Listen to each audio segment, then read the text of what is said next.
Courage, it's in the eyes of a survivor. Courage, it propels a quiet child born into a history of genocide to become a woman who finds her own voice. Courage, it's in the rhythm of a celebration for women who from this day forward hold the title graduate. It's in the heart, the very fiber of every woman we've served for the last 25 years. Courage is stronger than rape, more powerful than war, and when given the chance, it changes the world. Women for Women International works with the most marginalized women in some of the worst places on earth to be a woman. Places where rape is used as a weapon of war and violence has ripped apart families and entire communities. When women feel they have nowhere else to turn, they turn to us. Our program is transformational. In 12 months, working side by side with their new sisters, women start new businesses. They rebuild their homes. They realize the power of their own voices. And no matter where they're from or what they've been through, they have one thing in common: courage. It's what a woman has left when she's lost almost everything else. And now it's time to match her courage with some of our own. I am thrilled to announce the launch of Women for Women International's boldest campaign yet, Match Her Courage. We are gathering people around the world to amplify the voices of women not heard, to ensure they are not forgotten. We intend to raise $75 million over 3 years to transform the lives of 50,000 of the world's most marginalized women. Together, we will have the resources to respond more quickly to the ever-rising tide of conflict. Together, we will continue to innovate so that our proven program will continue to grow in strength, efficiency, and impact. This campaign is bold, but bold is the only way to honor the most courageous women on earth. Join us. It's time to match her courage.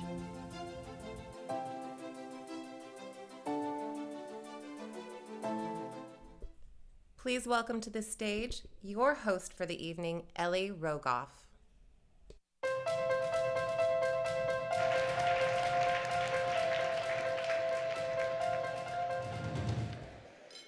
Welcome, everyone.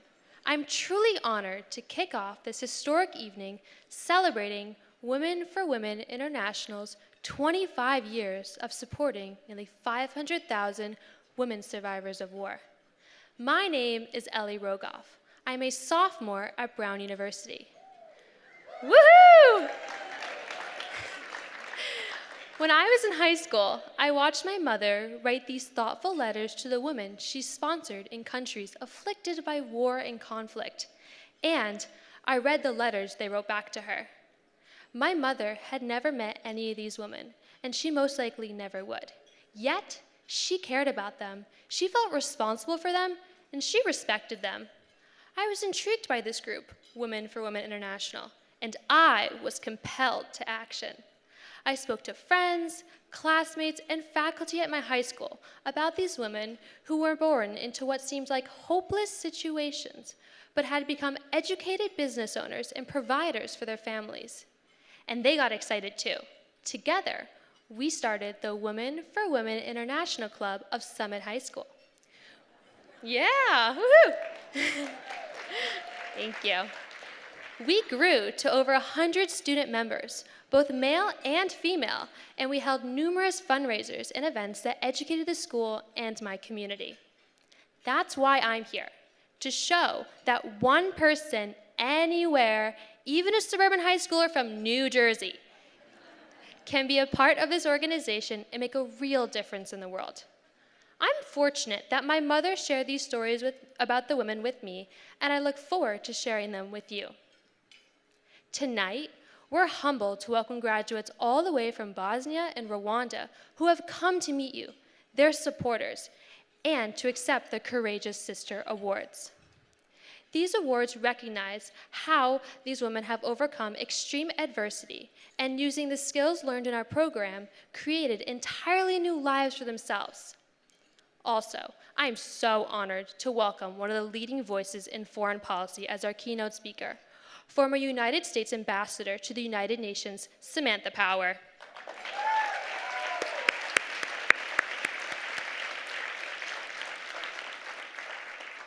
But right now, let's take a look back to where it all began with two young activists who were about my age when they started this whole movement.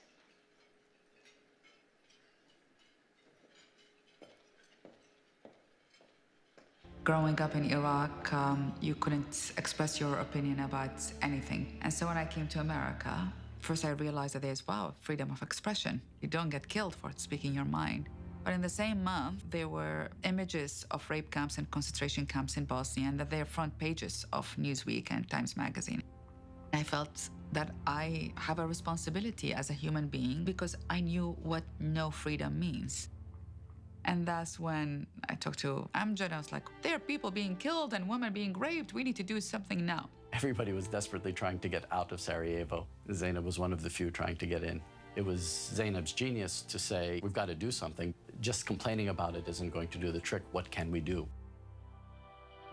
We traveled to the front line in Croatia, and one of the very first people that we met together was a woman who had been a survivor of the rape camps. Neither of us had been emotionally or mentally prepared for something like that. We pledged we will do whatever we have to do to help these people. Our goal for the organization was always for it to be on the front line. And that's how it started. And here we go, 25 years later, nearly 500,000 women helped. Makes me believe everything is possible. It's not charity, it's self-defense. If there are concentration camps and there are rape camps, then that means that a genocide can happen anywhere. It means that rape camps can be set up anywhere. The success of Women for Women has been a consequence of allowing the women to actually be the architects of how we serve them. It allows women to engage and be a participant in this global life. It is about the equality in supporting each other. It's not the pity in supporting each other. It is about showing respect, and true respect comes from share part of your life with her, so she may also share part of her life with you, because in that story you are equals. It was really important that there would actually be a person-to-person connection. It was about introducing people to an individual and that individual's circumstances. Don't look at these women as just victims. Look at them as women with views, with stories, with desires, with hopes, and that is what the sponsorship program is designed to do. Finding an individual way to help each person find the tools to get back on their feet, making their own money, was vitally important to helping them become self-sufficient. The most healthy society was the one that had women participating at least equally to men. Those had the best indicators of happiness. They had the best indicators for children's health. Those societies were the ones that were growing the fastest. It is possible to actually have a free, independent, happy, joyful, and loving life. I will spend the last breath I have to advocate for women's rights. I've seen people go through things that I can't imagine, and they have become powerful, vivacious, charismatic leaders in their community. Never underestimate what you can accomplish, and never underestimate what you can accomplish together with us.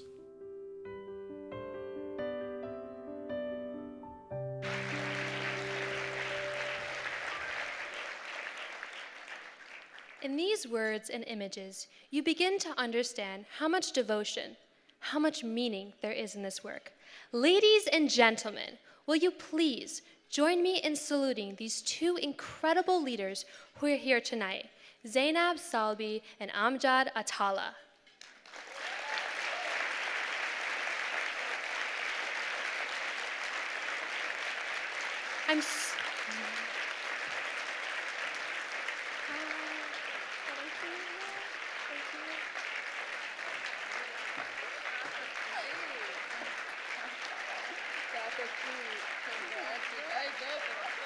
It's such an honor to meet you. It's my honor. Thank you so much. Thank you. I'm so honored and to welcome on stage now Zainab Salbi and our Courageous Sister Award recipient, all the way from Bosnia and Herzegovina, Kamila Imamovic. Chamila. Thank you. Thank you so much, everyone. What a beautiful event. Thank you, Laurie Adams, CEO of Women for Women International, and Jan Rock for putting this together and for the beautiful video. Women in wars are often known as merely victims. If you happen to be a Muslim woman, you're actually definitely a victim. And our honoree today proves that there is another story behind the victimhood of women. Jamila, from a small town in Jablanica in Bosnia and Herzegovina, had a tough life. She was married off at the age of 15. By 20, she had 2 children. She suffered through war, and apparently it's hard for me to criticize a woman in a Women for Women program, but not very nice mother-in-law. My mother-in-law here, and she's the most beautiful woman, but there's not all women are cut from the same fabric, I suppose, So Jamila suffered, and the suffering came both from the financial circumstances, from a true oppression of her marital relationship, and from the damage of war. And then she got into a depression. And one day a friend told her, now go and check out Women for Women International. And so she goes, and her life changes. She starts learning vocational skills. She starts learning about her rights. She starts getting cash in her hands. And she starts actually organizing. And with 100 other women, they create an organization, a local group in their own community called MOST, that basically makes souvenirs, crafts, and dry herbs to sell into their local communities. It's been 10 years. 100 women involved. They get funding from the UN, they get funding from the local government, and today she is the president of MOST, the local organization.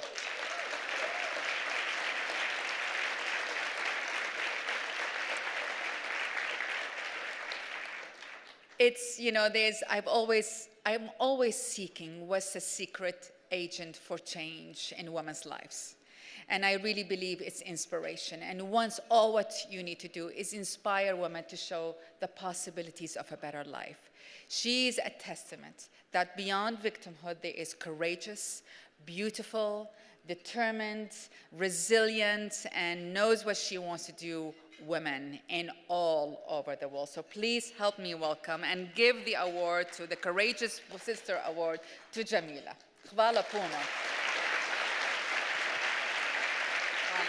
You want to say something? No? Thank you very much. Thank you.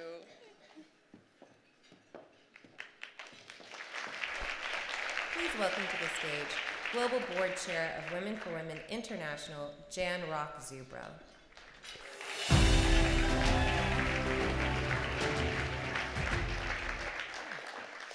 Good evening, everyone. I'm thrilled to be in the room tonight with so many people who've been critical to the success of Women for Women. First, Zainab and Amjad. We wouldn't be here tonight without the two of you. You must be so proud of the impact that Women for Women is having on the world today. Please join me in thanking Amjad and Zainab.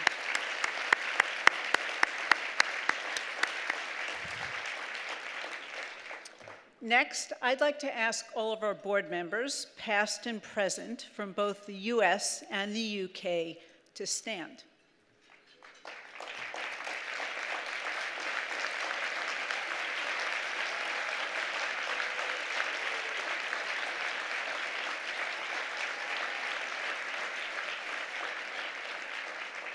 These are the people who have given so much of their time, their energy, and their resources to make it the amazing organization that it is today. I also want to thank our event sponsors for helping to make this to be such a beautiful night.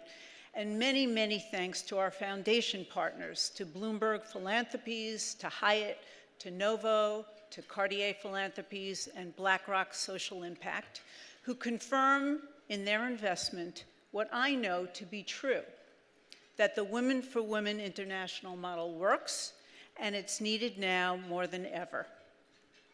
Today, there are more than 1.3 billion people living in extreme poverty, and 70% of them are women and girls.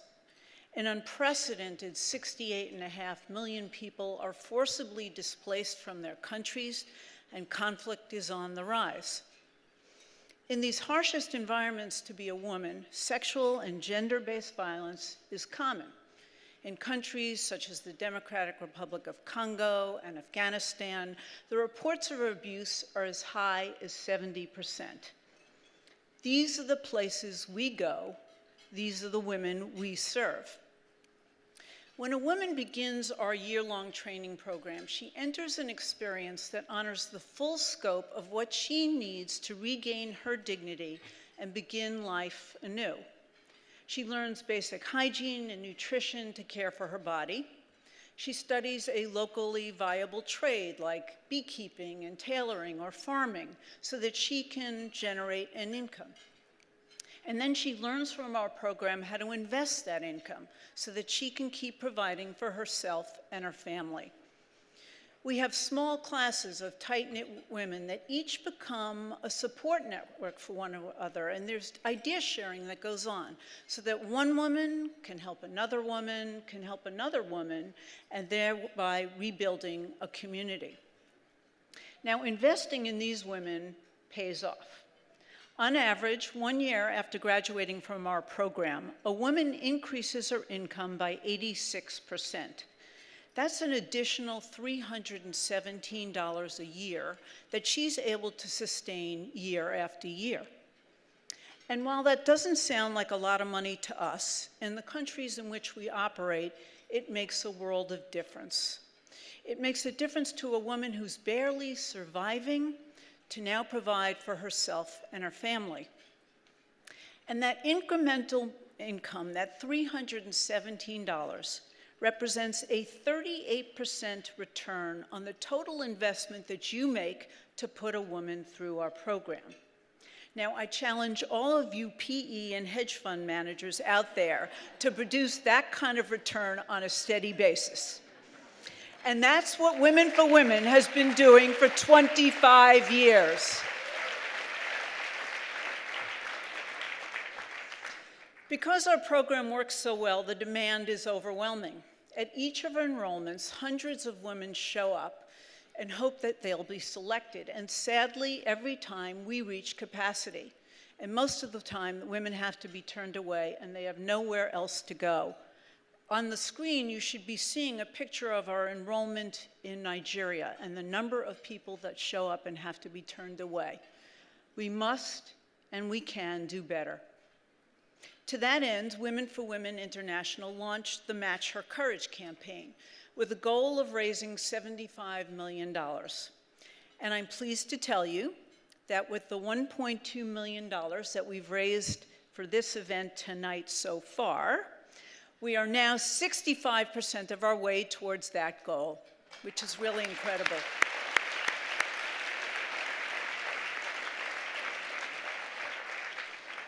So tonight we have an exciting opportunity to further our progress towards this goal.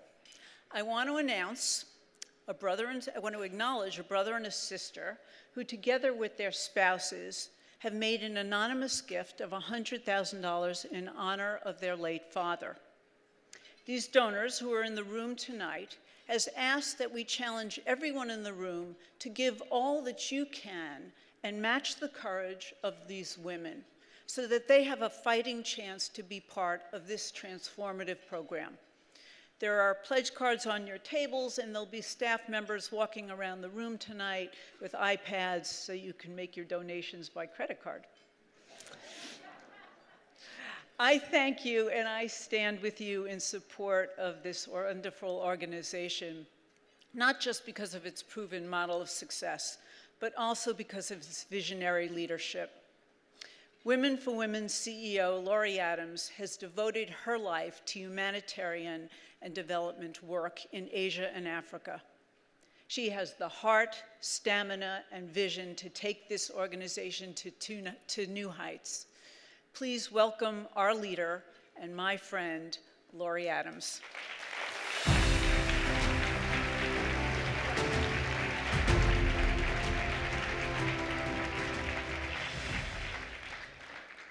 Wow, it is such a pleasure to be here.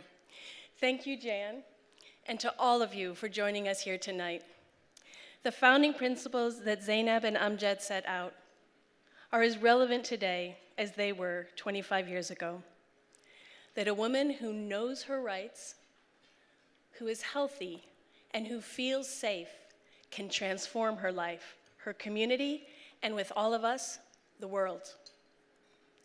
The courageous women we are honoring here tonight, Shamila from Bosnia and Barina from Rwanda, are inspiring examples of how investing in just one woman can have a ripple effect that transforms the lives of many.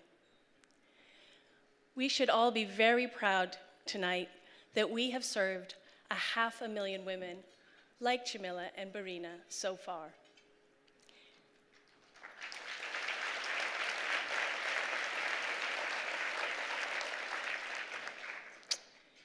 However, the reality is that for most of the women we serve, and in most of the countries where we work, conditions have actually worsened. In Democratic Republic of Congo, where I've had the privilege to work for 3 different organizations, another 500,000 people were displaced in the last year alone, and rape remains a weapon of war. The Taliban are gaining ground in Afghanistan, as are jihadists in northern Nigeria, warping religion and using it as an excuse to deny women their most basic human rights. In South Sudan, the war has reached genocidal levels. This is why we must, and we are, doubling down on our efforts, finding new ways to support women when they have nowhere else to turn. We don't decide from Washington what else our sisters need to survive and thrive. We hire in-country staff and strategize with the women we serve. Our graduates tell us, we want to share what we've learned and bring about change at community level. So, our teams have created the Change Agent program that gives additional training to graduates who promise to share those skills and knowledge on further. In Afghanistan, our change agents have been able to convince local clinics to hire female doctors for the very first time. They went on to secure an audience with Gula Rani, the First Lady, bringing the voices of rural women to the very heart of power in Afghanistan. We are now testing more ways to network graduates so they can become an even greater global force for change. Our sisters in Nigeria said, we need help convincing men of women's rights. So we brought men into the conversation. We listened to their concerns and helped them understand the benefits of a skilled, empowered woman. An external evaluation showed that 99% of men who have gone through our training now have a positive attitude towards women's decision-making. This is up from 6% at enrollment.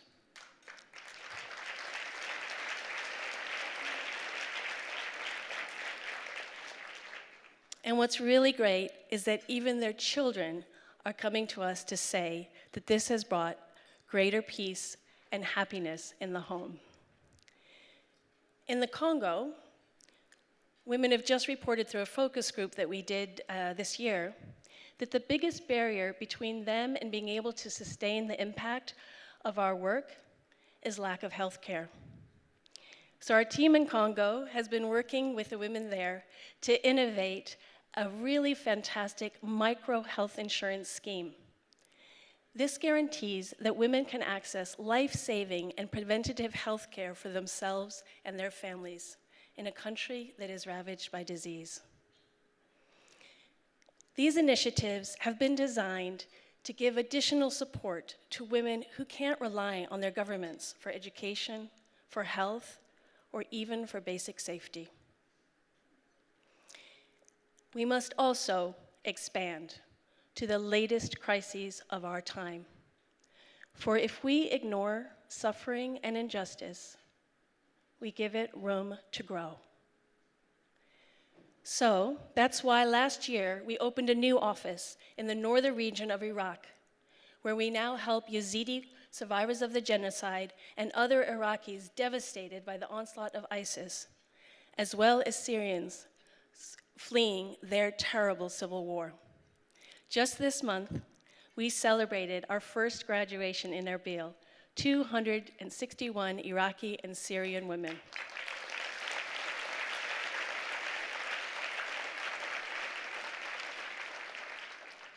With your support, we are determined to respond to more new crises, whether it be the plight of the Yemeni people or Rohingya women, or to one of the many other devastating conflicts that you don't read about in the news.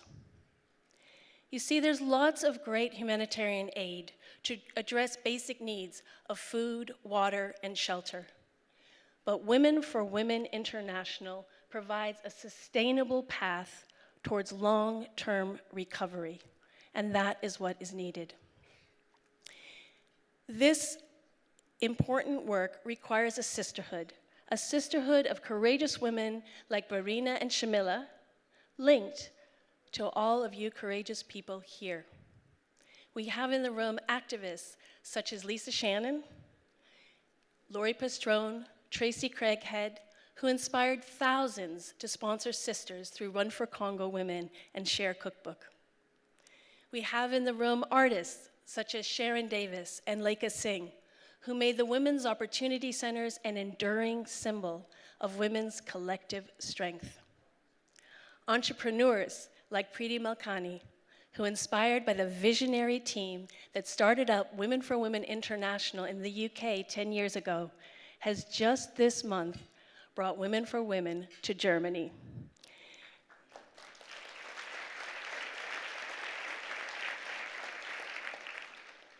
This room is full of courage and determination. Honor that courage and what we have achieved so far by giving what you can right now. I think that together we could put another 1,000 women through our program tonight.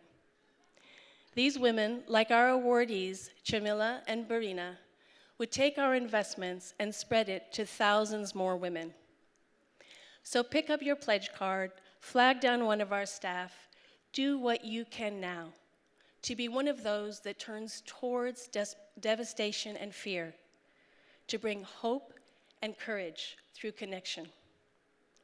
I know we've already given you plenty to talk about over dinner, so please enjoy the night and give as much as you can so that we can continue this critical work for another 25 years.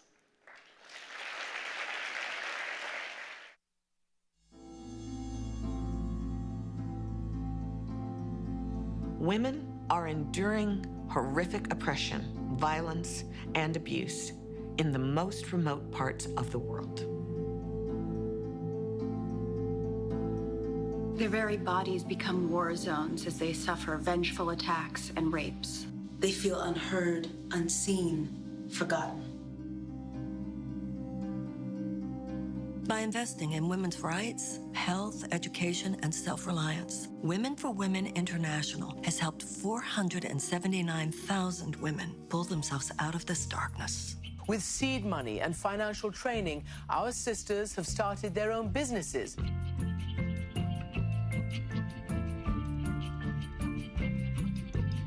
With health education, they are better able to nurture their children and themselves. Armed with the knowledge of their civil rights, they can invest in and protect their future. They're not alone. They're part of a global support network that is stronger together. Because one woman who knows her rights, who is healthy, who feels safe enough to raise her voice, can send a wave of change out over her community and into the world. We are stronger together. We are strong together. We are stronger together. We are stronger together.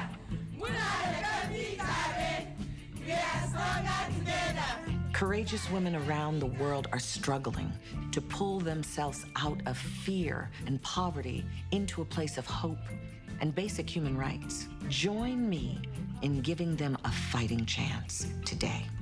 Stronger women build stronger nations. One woman can change anything. Many women can change everything.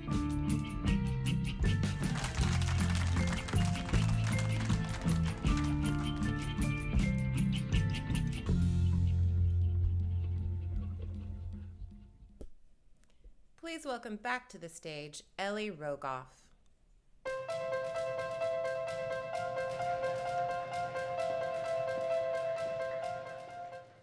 Welcome back.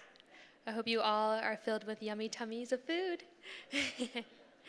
Being in this room with so many powerful voices for change, I'm filled with determination that we can make this world a better place. Some of you have already signed up to lead this change. I'm excited to announce that Women for Women International Global Board member Debbie Harmon and longtime supporter Penny Pritzer have come together to offer a generous match of every donation up to $100,000.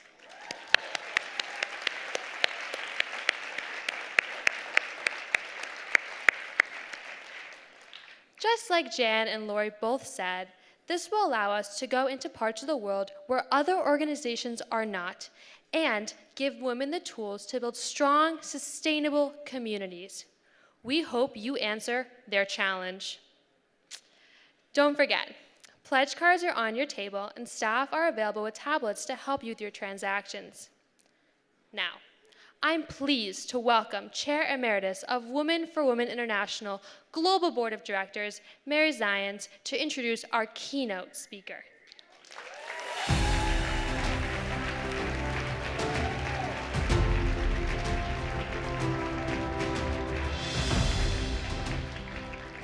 Thank you, Ellie. Good evening, everybody. It's a great joy to be here tonight to celebrate 25 years of Women for Women's extraordinary work, supporting women in the most dire situations on earth to rebuild their lives and transform their communities. It's wonderful to see so many long-standing supporters and old friends, and also so many new faces here tonight. I can feel the momentum propelling us to fulfill our dream of being able to serve every woman who comes to our doors. It's a true honor for me tonight to introduce our keynote speaker and my dear friend, Samantha Power, one of the most extraordinary women of our time. At a remarkably young age, Samantha was a journalist and Pulitzer Prize-winning author covering war and atrocity in Bosnia, Kosovo, Rwanda, and Sudan. She went on to found Harvard's Carr Center for Human Rights Policy, building the next generation of human rights leaders and researchers. Samantha advised Senator Obama on foreign policy and then joined his administration, first in the National Security Council, in the White House, and then as the US ambassador to the United Nations. She unflinchingly speaks truth to power as a journalist, as an activist, and then from the highest levels of the US government. She always focuses on the human cost of conflict and particularly the brutal reality that women and children bear the brunt of war. In her role as UN ambassador, she faced impending genocide in Sudan, the challenge of addressing Syria's civil war and the heartbreaking refugee crisis that has ensued, the race to save lives during the Ebola outbreak, and the struggle to contain the spread of militants like Boko Haram and ISIS. At every turn, true to her activist roots, she made sure that the voices of women were included in the conversation, and she highlighted the plight of women and their families. Samantha embodies the values that animate the work of Women for Women: deep appreciation of the humanity in each of us and respect for the dignity of every soul on earth. Her authenticity and commitment to her values runs through her every relationship and her every professional role. Her boundless curiosity about people and deep humanity and kindness enable her to connect with any human in any circumstance and charm them into hearing her out, and most often winning them over to her side. Sam, if we conducted one of your infamous intergalactic searches for the perfect person to address us all at this critical moment for advancement of women throughout the world, you would be our very first choice. Thank you so much for being here with us.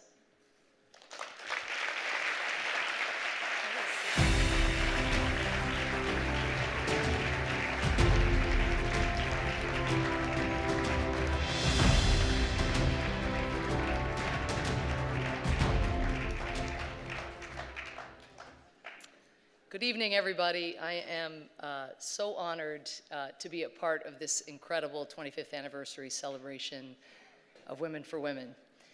You out there who have built this remarkable organization from the ground up, and you out there who have supported it, should take a moment to marvel at the journey that you have traveled together and the lives that you have changed. Women for Women has always seemed to me to be the embodiment of one of my favorite observations from Eleanor Roosevelt. Do you know this amazing Eleanor Roosevelt line where she said, "A woman is like a tea bag. You can't tell how strong she is until you put her in hot water." That is Women for Women.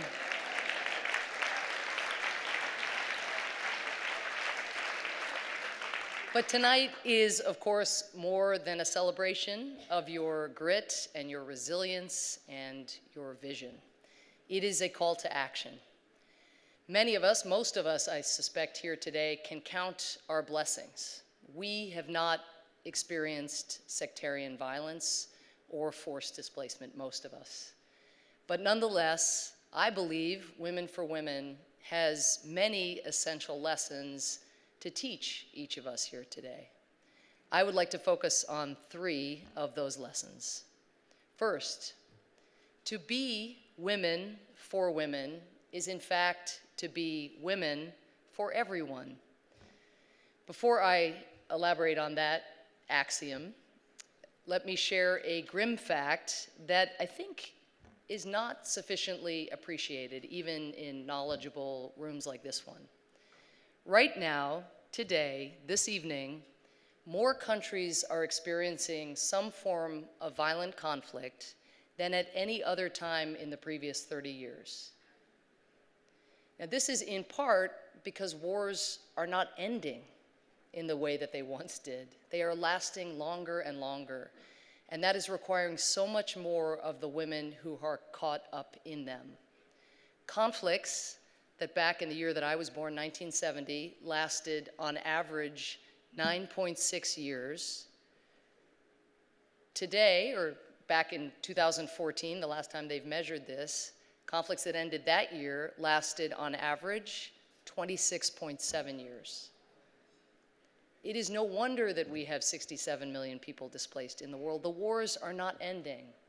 And the longer that conflict lasts, the more difficult it becomes to resolve with every passing day, and the harder it gets for those most directly affected, women and men. The more challenging it becomes then on the back end, also, of course, for them to rebuild their lives in post-conflict situations. Now, these stark facts should matter not only to the people caught up in conflict, but to everyone, because in a world as connected as ours, as we all know, what happens in other countries impacts us all.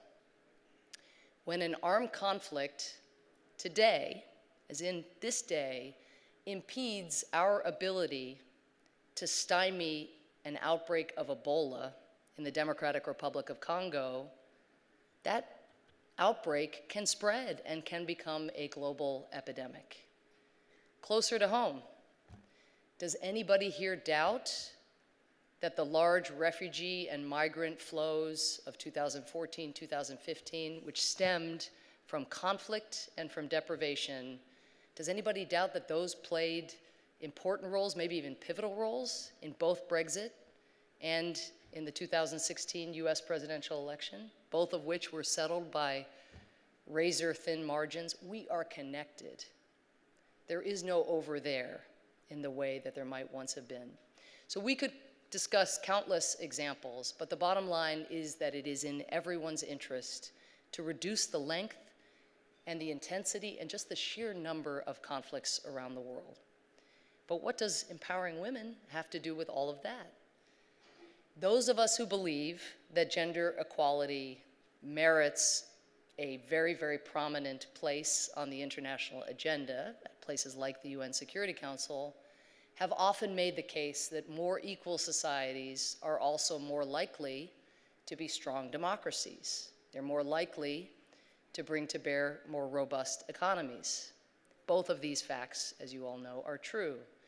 But it turns out that additionally, one of the best predictors of a state's peacefulness, that is, whether it has conflict, internal or external, is the way that women are treated within that state. This may seem like a jump to some. It may seem like political correctness to others. But allow me to quote from an impressive piece of scholarship that examines this question, which finds that there is a strong and statistically significant relationship between women's security and lasting peace. I quote, "We have found in conventional, aggregate, empirical testing that the best predictor of a state's peacefulness is not its level of wealth or its level of democracy. The very best predictor of a state's peacefulness is its level of violence against women," end quote. The authors conclude their book on the topic, aptly titled Sex and World Peace, but don't let that fool you. It's a very empirically grounded book. They conclude, quote, "The days when one could claim that the situation of women had nothing to do with matters of national or international security are, frankly, over," end quote. Now, what this tells us is that the work of Women for Women is not just a gender issue. It's not just a moral issue. It's not just a humanitarian issue. We know it is all of those things. But building a society where women are safe, equal, and thriving is fundamentally an issue of great importance to the cause of peace, a cause that, given the grim statistics I started with, a cause that is more urgent now than at any time since the founding of this remarkable organization. The second lesson I draw from Women for Women is that what we see and what we don't see matters hugely. Many of the participants in Women for Women programs first learned of these programs from a neighbor or from a family member who was taking part. Some who've joined the program simply encountered a Women for Women graduate doing something in their town that may have seemed a little out of the ordinary, like starting their own business, managing their own finances, or organizing people to stand up against discrimination that had persisted unchallenged for years. Think, and we've heard about this already tonight, but think for a second of the exponential impact that the first determined individuals who participated in your program 25 years ago have now had on the hundreds of thousands of women who have come after them. And remember, and we know this from our own lives, the impact that just one changed life can have on the trajectory of a family, of a community, and eventually on the sense of possibility in an entire nation. I know this firsthand a little bit as well. For a good chunk of the time that I had the privilege of serving at the UN as President Obama's UN ambassador, I was the only woman ambassador who sat on the UN's most influential body, the UN Security Council. And I would sit in the open chamber, which you've seen so many times on television, not so far from here, and I would look up in the gallery and watch school groups getting escorted into the viewing area where they sat and they listened to our debates. And I would often think to myself, what must those kids think when they look down at this famous horseshoe table where world history, on occasion, is made?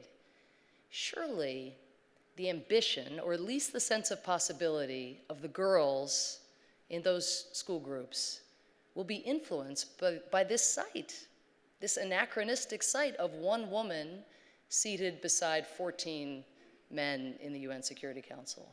And the boys too, I would think. They'll look down and assume that what they're seeing in 2016, that that's normal. Contrast this with an experience I had for 1 year, also while I was UN ambassador, when I sat on the UN Security Council along with 4 other women ambassadors from Jordan, Lithuania, Luxembourg, and Nigeria. This, in the history of the UN, the then 70-year history of the UN, was the highest number of women ever to serve on the Security Council at the same time, just 5, but still 5, better than 1. There was a palpable sense of excitement in the UN corridors. Young women would come up to me, it will not shock you to hear, in the women's restroom, in order to say how heartened they were just to see me and my women colleagues duking it out with our male counterparts in the Security Council on matters of war and peace. And just think about how they think about what's possible for their lives and for the impact they can make. The women served by Women for Women and its partners have affected, in some of the most dangerous, and some of the most difficult circumstances, what seems natural in their communities. And no matter what each of us do as we go forth later this evening, no matter what we do in our daily lives, each of us has a chance to do the same, to never forget that what each of us can help others see matters greatly. Third, and finally, the last lesson I draw this evening from Women for Women: shrink the change. Shrink the change. So, I don't know about you, but I, and a lot of the people I know well, are feeling a little small at the moment next to the problems that are confronting us in the world. The problems are feeling inordinately large, and our capacity for impact is feeling incommensurate to what greets us every day when we make the mistake of reading the newspaper or checking our Twitter feed. Women for Women shows us something essential, I think, in the face of big and daunting problems, which is there is always something we can do. There's always something. And I get this phrase, shrink the change, from a wonderful book that I recommend called Switch: How to Change Things When Change is Hard. And this book stresses the importance of resisting the temptation in the face of really big problems to pursue comparably large remedies. Instead, it notes the incommensurability, actually, of a worthy solution, the size of that solution, in contrast to the mammoth size of the problem. We need to do what it is in our power to do. The problems in conflict-affected areas are as overwhelming and as intractable, it feels, as any problems on this earth can get, I believe it's fair to say. And yet, Women for Women comes along, teaches marketable job skills, helps people get microcredit, helps them open their savings account, offers training on nutrition or reproductive rights, connects survivors of conflict with psychosocial support.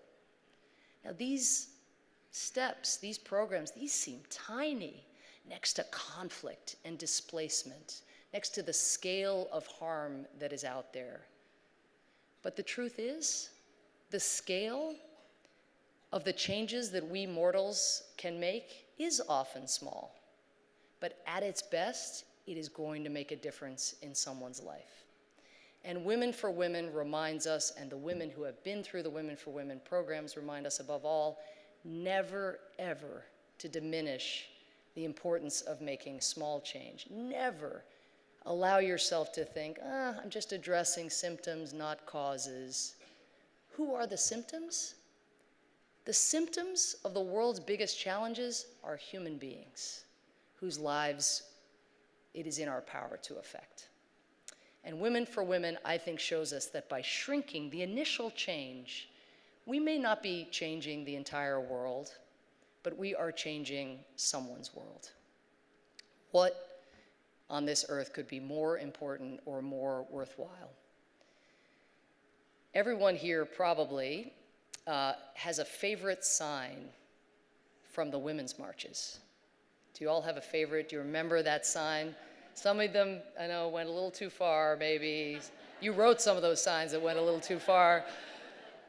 I took my son out on one of the women's marches. My favorite sign was held up, actually not by a woman, but by a middle-aged man. And some of you may remember this sign or some version thereof, or it got a little pickup in the social media. But it's just this ordinary guy holding up his sign, and the sign said, "Not usually a sign guy, but geesh, Not usually a sign guy, but come on, people.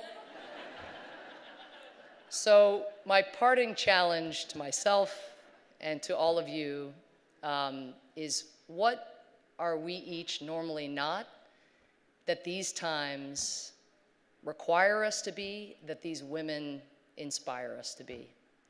I want to thank you for the support you have given Women for Women over the years, and urge you to do as much as you can in recognition both of the great need at this moment and in recognition of the remarkable record of the past 25 years. Women and men, girls and boys are counting on us all. Thank you so much. Please welcome back to the stage, Lori Adams.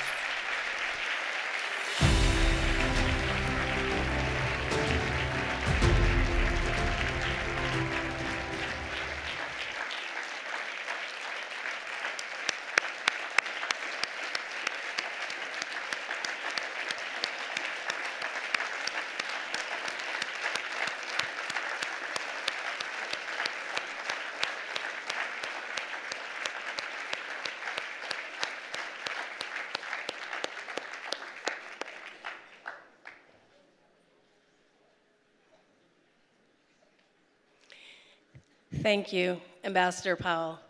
I obviously agree with absolutely everything you said, but one of them I just want to stress is absolutely what we see in our leaders is what makes us know what is possible.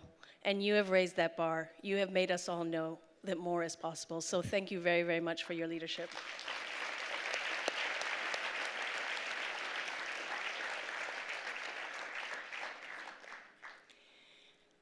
So, tonight has been absolutely incredible. This is what it feels like when men and women come together and make a change. So, before dinner, I said, you know what? I think together tonight, on top of the 1.2 million that we raised before we even entered the room, we can put another 1,000 women into our program. And I am so proud to announce that we've already beat that target.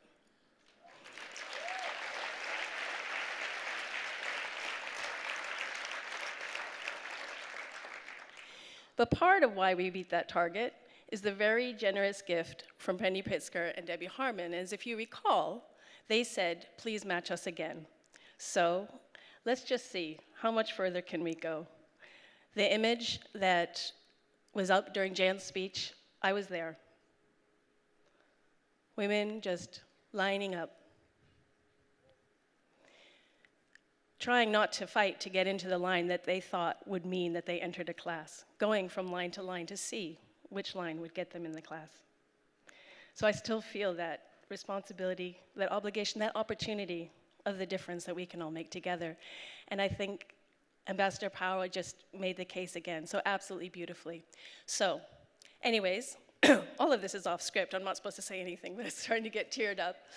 Instead, it is my role right now to welcome onto the stage the person who's going to award our second Courageous Sister Award, a woman who's just back from Nigeria and has seen firsthand the impact of our work on women.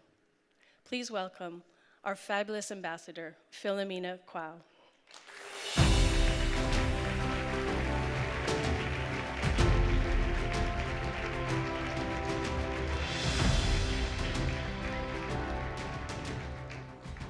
Good evening, everyone. I hope you enjoyed your dinner. So I recently returned from a life-changing trip to Women for Women International's program in Nigeria.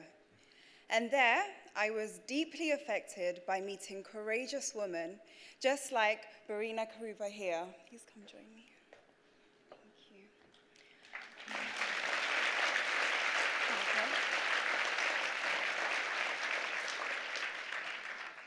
Barina's from Rwanda, and even before the 1997 genocide, when nearly 1 million people in her country were murdered, she faced grave hardship. She was widowed in 1990 and had to try to make ends meet on her own through subsistence farming. But then tragedy struck again with a car accident that cost her her arm and her livelihood. In 2007, out of options with nowhere to turn, she discovered Women for Women International and a way out of poverty. Verena made the most of every opportunity that she was given. She used her sponsorship stipend to start up a pineapple trade.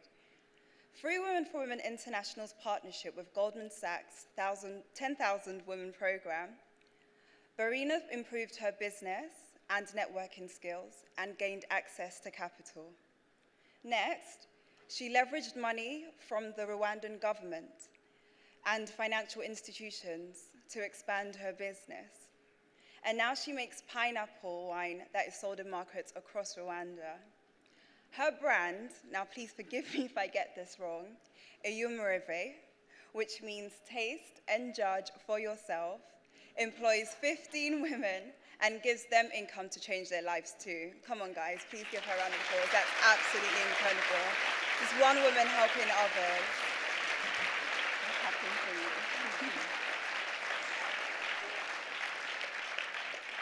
And there were many opportunities for Verena to give up, to say it's too hard, yet her resilience and business savvy pushed her past the loss of her family, the brutality in her country, and the difficulty of disability. And for that, tonight we award Verena with the Courageous Sister Award. Come on, guys. Come on, guys. Thank you. You're welcome. You're so welcome. So good to meet you. How are you? So good to meet you. Thank you.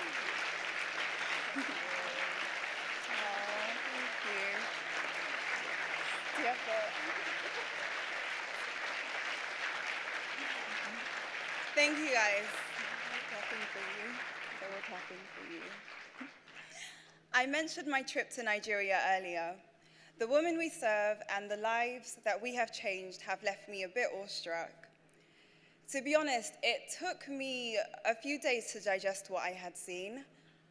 The women I met slept outside of our training centers the night before enrollment, hoping and praying that it would be their chance to change their lives. I will always remember their strength, courage, and fierce determination. There are millions of Verenas and Shamillas around the world, all with the ability to build stronger and more resilient countries after the tragedy of war. They just need the opportunity. And that's where all of you beautiful people come in tonight. You can give Women for Women International the resources needed to enroll more women. So please, consider what commitment you might be able to make to match her courage tonight and fill out your pledge cards now. You can give them to your table host or a member of the staff around the room. If you prefer, we have team members standing by with iPads who can process your donation as well. Never underestimate, when you invest in a woman we serve, that it creates a ripple effect that changes her family, her life, her country, and ultimately the entire world.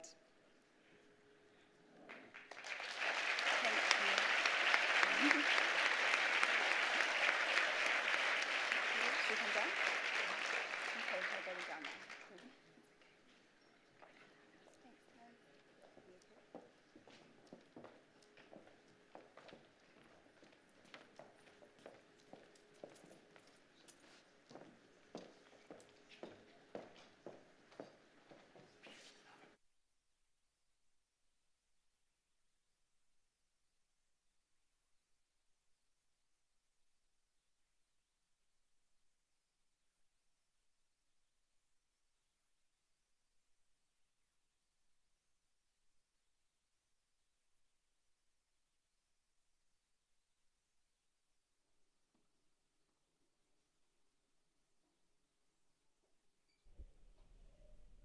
Please welcome to the stage New York City Choir, Absolute Truth.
R-E-S-P-E-C-T.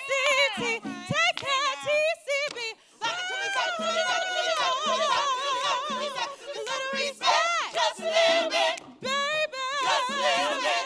Suck it to me, suck it to me, suck it to me, suck it to me, suck it to me, suck it to me, suck it to me, suck it to me, just a little bit. When you get home, just a little bit. No 80 cents, no 90 cents. Just a little bit. When you get home,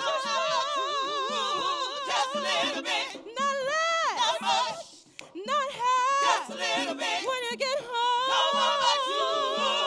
Just a little bit. Respect, not much. When you get home, just a little bit. Gotta have, no more much. Just a little bit. Not 80 cents, not 90 cents. Just a little bit. When you get home, no more much. Just a little bit. Respect, not much. When you get home, just a little bit. Respect, no more much. When you get home, just a little bit. Respect, not much. When you get home, just a little bit. Respect, no more much. Just a little bit. Respect.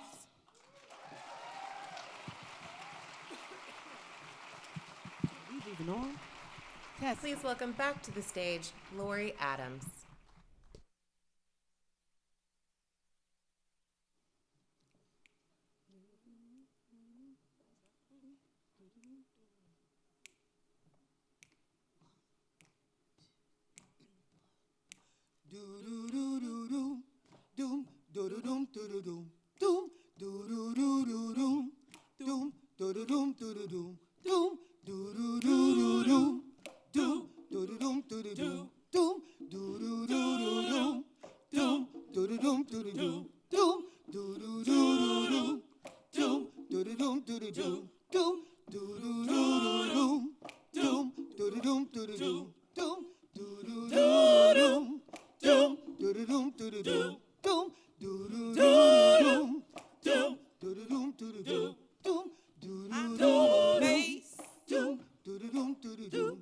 Where ain't nobody crying,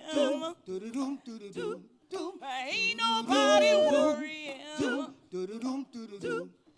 ain't no smiling faces, no lying to the races.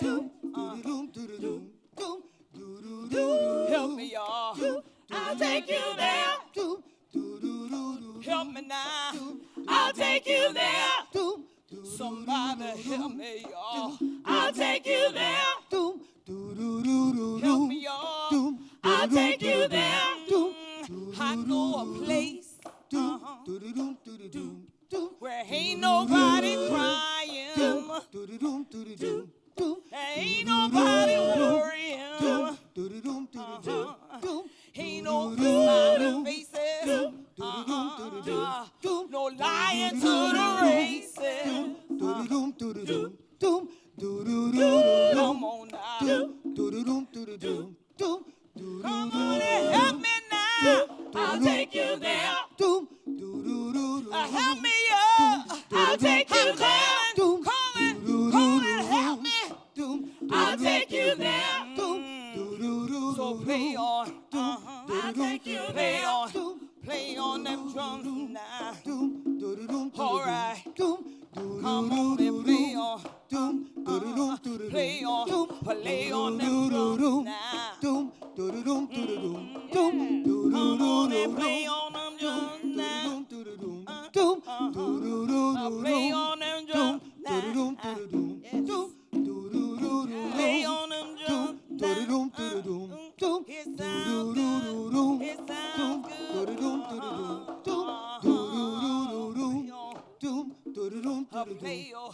Play on them drums now.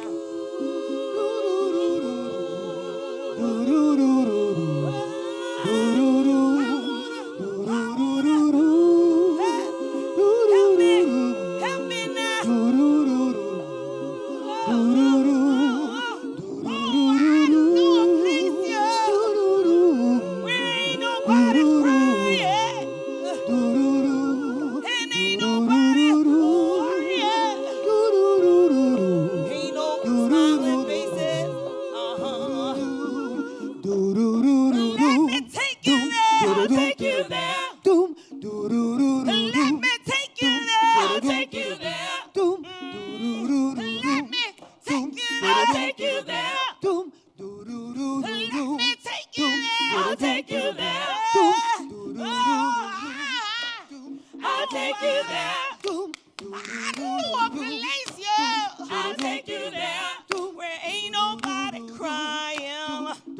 take you there.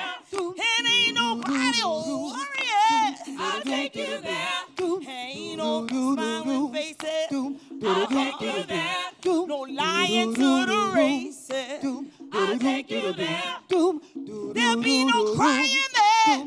I'll take you there. There'll be no dying there. I'll take you there. There'll be no pain there. I'll take you there. There'll be no rain there. I'll take you there. So don't you wanna go?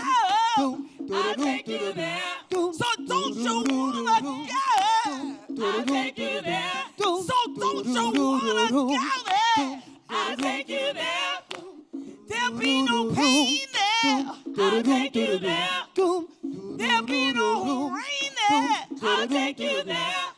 I wanna go there. Help me, y'all.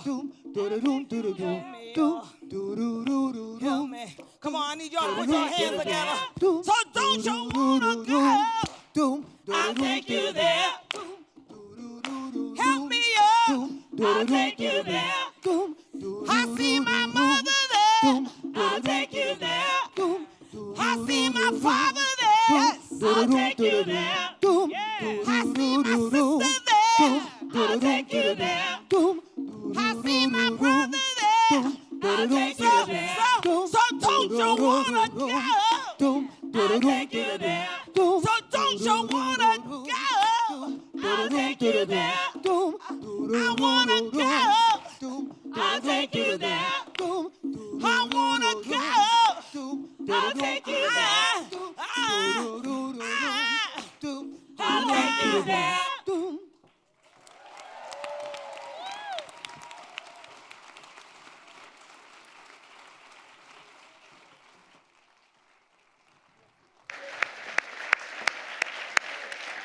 Thank you. That was absolutely beautiful. Thank you very, very much.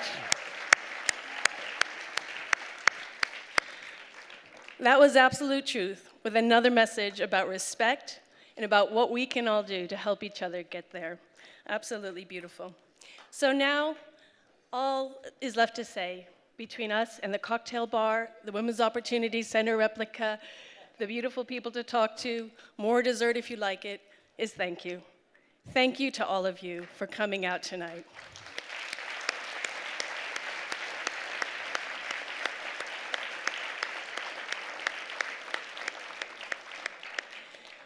This has been my first evening event with Women for Women, and it's been truly extraordinary. I want to say thank you to all of you. Thank you to all of you who brought each other into the room. Thank you for all of the support you've given us for the last 25 years and for the 25 years going forward. You are really helping us make a difference in the world. You are matching her courage.